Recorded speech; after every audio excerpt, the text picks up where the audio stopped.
Welcome to How to Yu-Gi-Oh! Breakdown. Current TCG situation. Chapter 1. Hello there. The name is Phantom Knights. Ragged gloves, as you can see there, with my identification there. And we're going to talk about, in this video, a breakdown. A breakdown of things that are yet to come. With that being said, let's get on with the rest of this video. So, as you can see in front of you, we're going to be talking about the cards that have come out in Chaos Origins and the current TCG situation that we have right now, especially when it comes to competitive playing. So you have Zena, which I think I talked about earlier this year, which just sends cards from the deck to the graveyard. We have Pot of Sloth that's come out, and then we have Azamina. So you look at this board, and I think you're all thinking, what's going on here? Are we going to be doing anything meaningful? Are they going to add anything impactful? Here's where I like to refer to how things happen in the past. By knowing what happened in the past in Yu-Gi-Oh, we can know what happened in the future.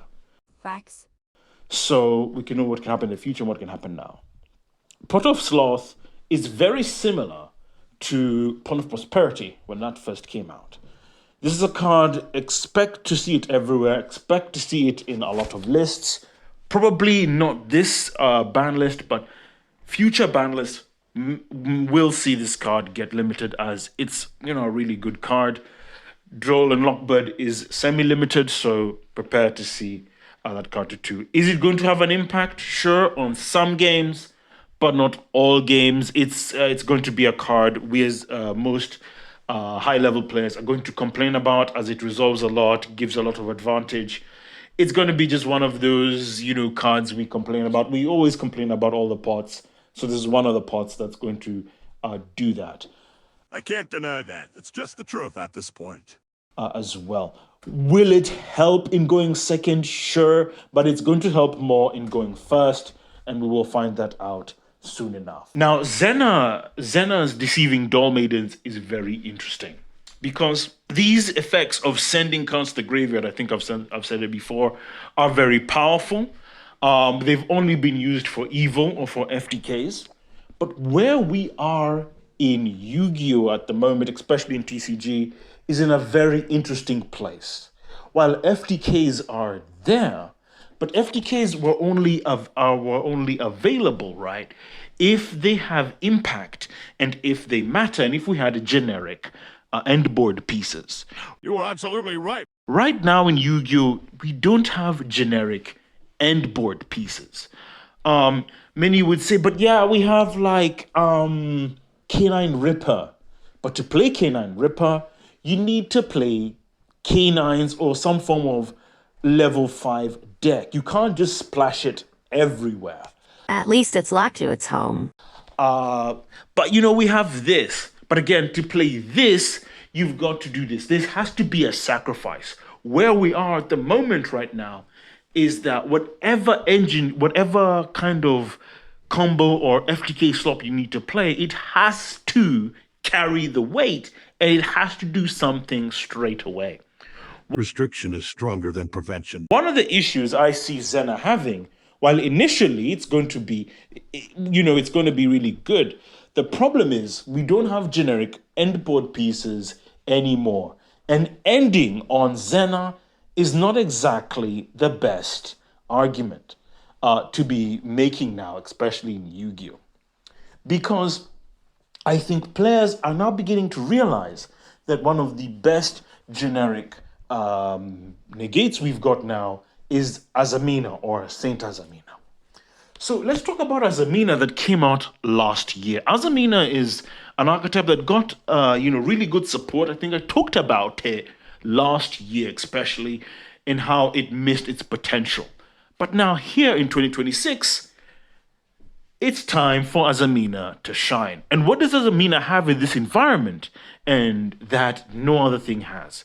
First of all, Saint Azamina can deal with a lot of stuff, especially Drone and Lockbird and other things. we've also got to have the fact, just Azamina here, as we can see and read its effect, being able to deal with monsters with 0 attack. There's a lot more that it can deal with than you realize. Not just hand traps, but various interesting interactions are done, and it can deal with so much. And that's part of the reason why I would say that Azamina is looking fairly attractive right now. And as we go to the next slide here, with Saint Azamina, Ilia Sylvia, and Fiendsmith Requiem, you begin to see something here that is very interesting. Saint Azamina, when it came out last year, and I think I've said this, we have no effects in Yu-Gi-Oh! That can counter this. That's too strong. Being able to stop movement, right, in the graveyard is something that just doesn't exist in Yu-Gi-Oh! On a monster until Saint Azamina. Sure, we have Necro Valley, but Necro Valley is a field spell, right? A field spell. And a field spell, while good, it affects both players. Thing is, with Saint Azamina, it only affects the opponent. This is a significant difference. And this difference means everything. We are now at a point, especially in TCG. Remember, the graveyard is the second hand, and is usually the parts of decks, especially with how decks are designed right now, that your graveyard is your second hand, and you usually move cards from your graveyard to your hand in some shape or form to dodge Drawing Lockbird or to dodge things. This is usually the backup plan. Saint Azamina now entering into the competitive scene and being a fact that players are now using it, especially it's had a recent top, a deck with it has had a recent top recently in a tournament, means that now the environment, the playground rather, has changed, right?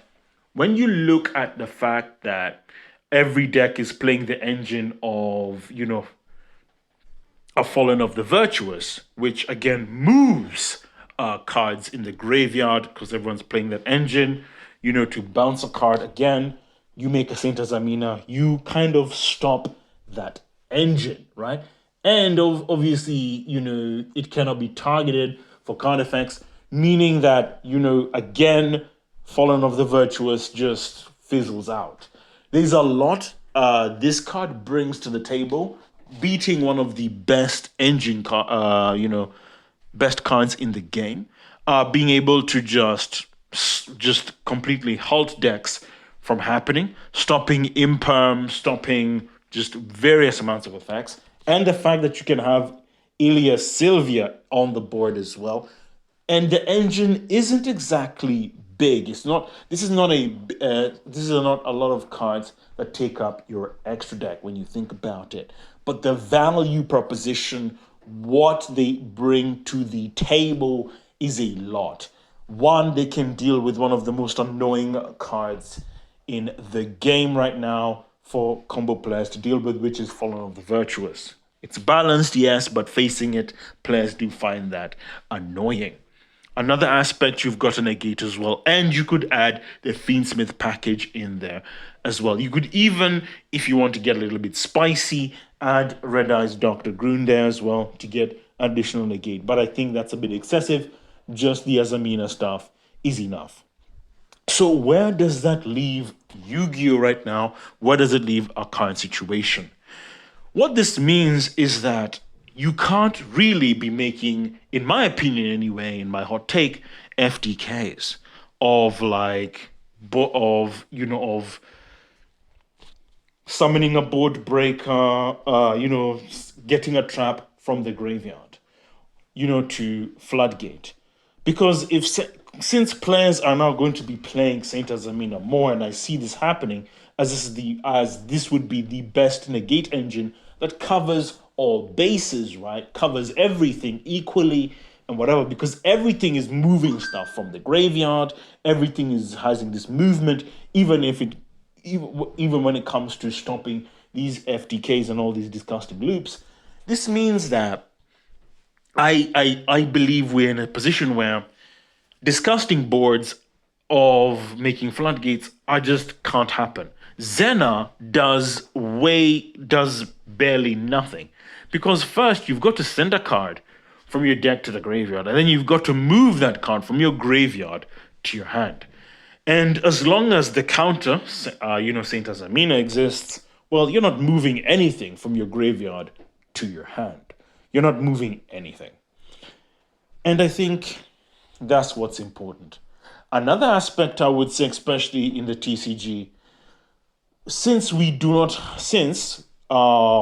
have generic omni negates in the game right now, many would say what we have right now is similar to generic omni negates like Canine Ripper, etc. But they're not. I want you to understand something like Canine Ripper, cards like DDD Wave King Caesar, while they're strong, yes, they're not generic omni negates. You cannot just put them in every deck. There is a difference. There's a difference from Canine Ripper to Savage Dragon.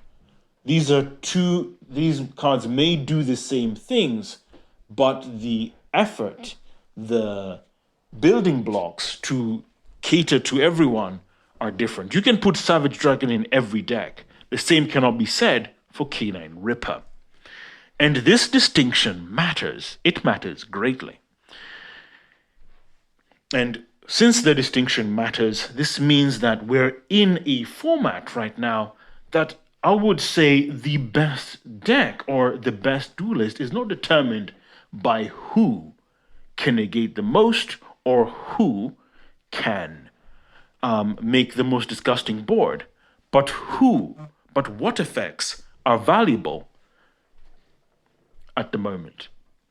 And that's going to determine who's the best in this format. The effects that are valuable, the effects that matter. And the effects that matter in Yu-Gi-Oh! Right now is simple. Effects like, for example, Dominus Impulse. It gets the job done. It negates a summon. It doesn't give anything for the opponent to latch onto. You can't use thrust after it. You can't find a way to counter it. So Dominus Impulse, a card like Dominus Impulse functions as a board breaker, but as a negate as well.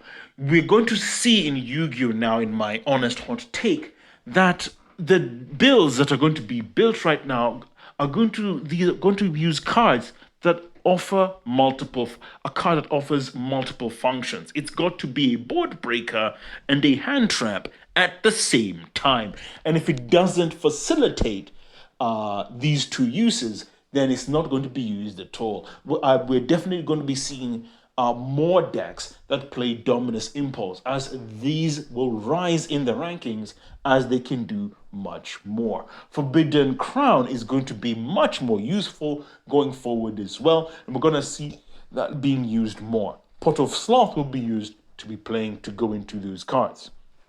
This is going to mean that, in my honest hot take opinion, that hand traps are not going to be that important, especially given the fact that they offer a lower ceiling in this current environment that we're in. Remember, negates are hard to come by now in the current TCG environment, the situation. One of the best decks in the room is branded Draco Tail, right? We can honestly say this. And many would, while you could say, Cool Tune can do something, but Cool Tune is not running around with negates. It can be beaten. You can do something about it. Sure, it has a very annoying effect of looking and disruption, but if you play your cards right, if you are smart enough, there are ways to beat that archetype. And we're in a point right now, especially in the TCG, which is a good point, that things can be beaten. Decks can be beaten. So the best person in the room is the person that knows what is needed, what is valued, and what can get the job done. And that's all I've got to say. Final chapter. So, here I'm at the conclusion. And what have I got to say here? Well, all I've got to say is that in the end, my opinion, especially when it comes to the TCG situation where I'm with Yu-Gi-Oh now, is a very interesting place. We're in a place now where the negates are not going to really matter. Skill is going to be emphasized much more, especially in tournaments and in regionals than anything else. While sure, players are going to say that FTKs will exist, but in TCG, there's one thing that we value more. We value a lot: consistency and ease of acts and simplicity of a combo. This means that when a player makes a deck or makes whatever we make, the combo doesn't just need to be consistent, but it needs to be simple to flow and to flow and understand. The issue with adding more hand traps into this format is not the recipe for success, and adding board breakers into the format again is also not the recipe for success. What is the recipe for success? Is the in between. We're going to need to use approaches or use cards that have to have a multi-function. They've got to function like, I would say, Dominus Impulse. Whereas Dominus Impulse is the best example of cards that players, I would say, I'm looking for as well, but this is the format that I'm looking for: a card like this. A card that is a negate, but is also a board breaker at the same time. It has to do both. You need a card to have a multi-function. And currently, one card in the game is doing so. Another card that is fulfilling this function is Forbidden Crown. Forbidden Crown is definitely lifting, is doing the numbers. It's definitely fulfilling that function. It's a negate, it does everything. And unfortunately, sadly, these are only two cards that are pulling the weight. And the weight of what players are after in this format is huge. Cards need to do multiple things. The definition of a board break or of a negate is changing as we speak. That is my hot take right now. And players are looking for something that doesn't really exist. And so we're going to have to create it from scratch. So it's going to be quite interesting what tops. And I think, to me, when I saw recently that Azamina topped, it wasn't really a surprise. It was something that I foresaw all along. I had spoken about Azamina before, especially last year when they came out, that this is an archetype. These boss monsters, these cards, these are good cards. They've just not had their time to shine. And I think now they will have their perfect time to shine. Now will be the time they take the spotlight. Azamina is in a prime position to take the spotlight and do a lot with it. Saint Azamina especially can just do a lot. Denying movement from the opponent's graveyard is huge. I don't think it needs to be understated just how powerful this effect is. It may seem insignificant, but it is because it is so insignificant that it has the most impact. No deck currently in Yu-Gi-Oh! Has a defense against Azamina's effect. Nothing. And if a deck is to have Saint Azamina on this side of the field and a negate there, a simple negate, not anything crazy, that can be enough to tip the scales, in my opinion. Because denying movement of a card in the graveyard is very powerful, especially when modern decks are designed with that full intention in mind. To counter hand traps, you need to be moving cards from the graveyard. So yeah, that's all I've got to say. tune in next time as I talk about more things on this channel. Hope to see you soon. We come to the end of this video. So, as I like to say, you are one step closer to becoming a Yu-Gi-Oh! Master. My fate, right, is in your hands.